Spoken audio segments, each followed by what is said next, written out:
You are listening to audio from the Decidedly podcast. This episode is a highlight clip from this week's full episode. To listen in on the complete conversation, see the show notes for the link to the complete show. You can help us out by leaving us a 5-star review wherever you listen to podcasts. We appreciate every bit of your support. I'm Morgan McKittrick, your producer, and this is Decidedly.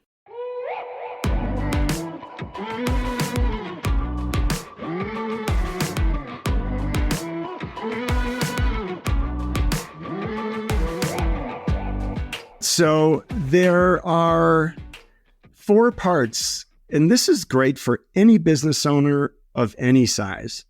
There are 4 parts of my framework of influence, and they're very easy. The reason people love to use this, that any business owner of any kind, professional services like you guys, or manufacturing, restaurants, anything in between, anyone can use this, is because there's 4 parts. Number 1, who is your ideal customer? Who specifically is really perfect for you? Who really are you influencing?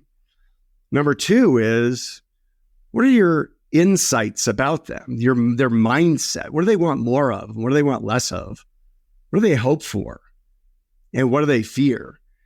And then the third question is, okay, well, based on those insights, what you know they want more of or less of, or what they're frustrated about, what is the promise you're going to make? What is the outcome you, as a business owner, are going to promise to them? Which, by the way, is the one that we're all really good at. We're really good at figuring out the promise. Hey, work with us. We're going to give you higher quality. We're going to give you better service. We're going to give you better results.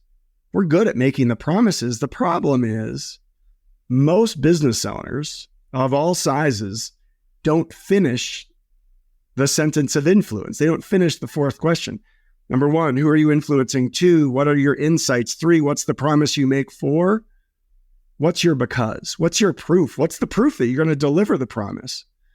So those are the 4 parts of the framework. So if you think about Coors Light, what we did was, back then in the early 2000s, all beer advertising was rah, rah, party, party, fun, fun.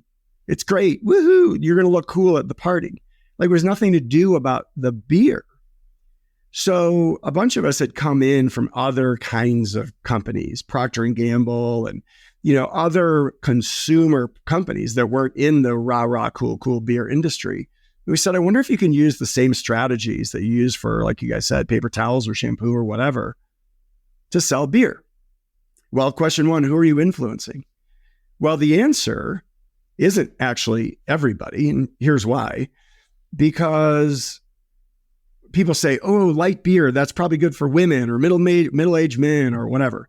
Okay, women drink 25% of the volume of the beer in the United States. Men drink 75%. So men are a better target.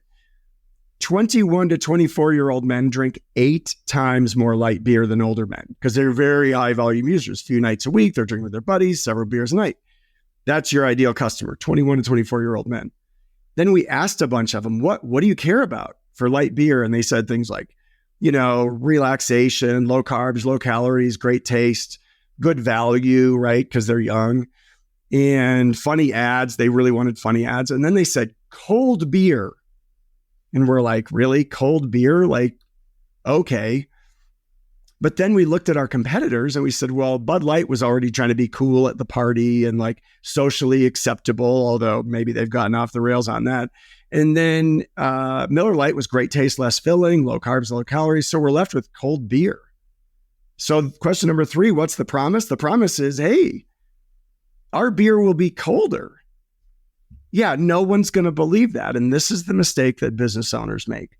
We make this promise, these promises. Hey, buy from us and we'll give you a better experience. And we say these things and they might even be true. We have great but service. Yeah. Our brains don't believe it, right? So when you say something and make a promise, but you don't finish that sentence of influence with the proof, it sounds like fluff. If we came out, listen to this. If we came out and said, hey, buy Coors Light, our beer is colder. Like, well, that is extremely not believable, like that extra not believable, right? Right. So you have to finish the sentence of influence. So here's what we did.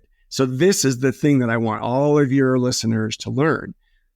Number 1, who you're targeting, who's your real good customers. 2, what are their insights? What do they care about? You got to understand that. That's the foundation. Based on that, what is the promise you're going to make? And then what's your proof? And at Coors Light, we didn't have very good proof, right? What are you going to say to make people believe their beer is colder? That's where those innovations that you guys were talking about come in. The first innovation that I rolled out was called the Frost Brew Liner Can. Now, this one comes before the one with the mountains that turn blue.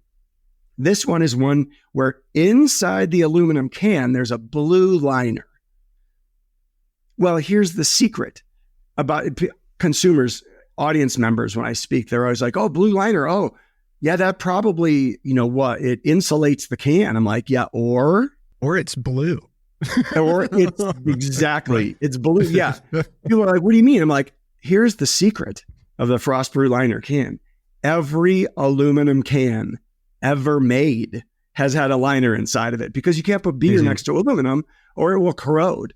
We put a clear liner inside the can so the beer didn't touch the aluminum. Yeah. In our case, we turned it blue and we gave it a fancy name. We called it the Coors Light Frost Brew Liner Can. Here's what happened. Flat light beer industry. Nobody could gain any share.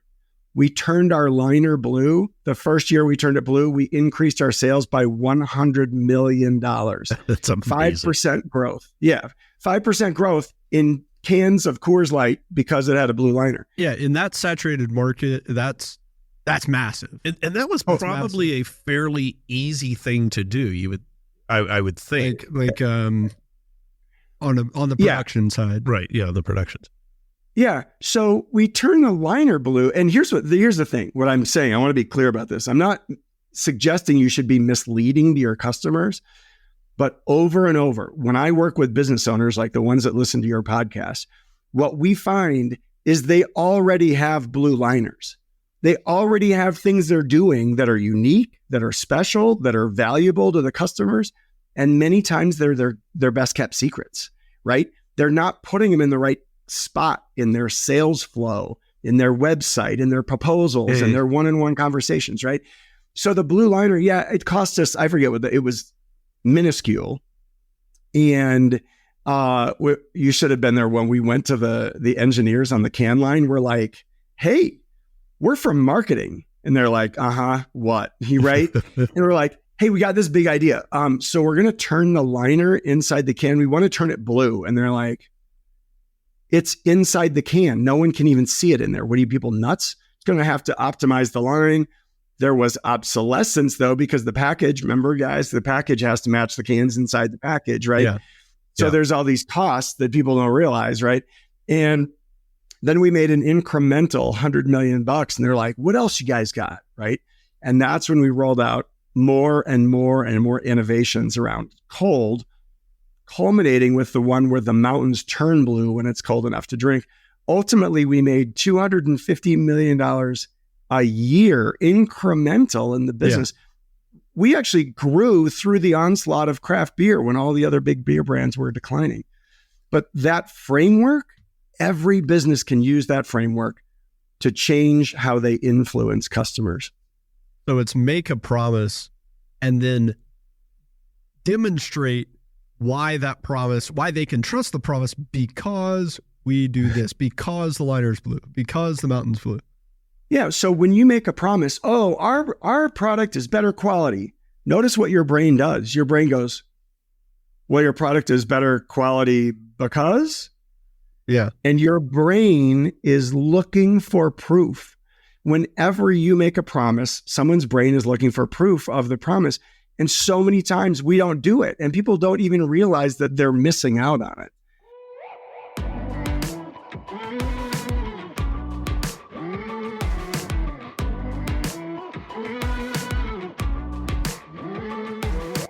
Thanks for making the great decision to listen in to this week's episode highlight.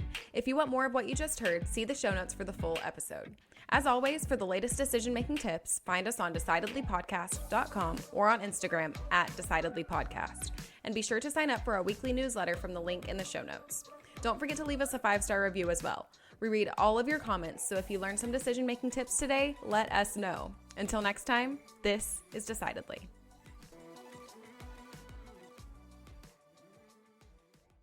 Insights, advice, and comments provided by Sean Smith, Sanger Smith, and speakers identified as part of the Decidedly podcast should not be considered recommendations. Speakers not identified as members of Decidedly are expressing their opinion, and their statements should not be construed as reflecting the views of the Decidedly team. This podcast is produced solely for informational purposes, not personalized advice.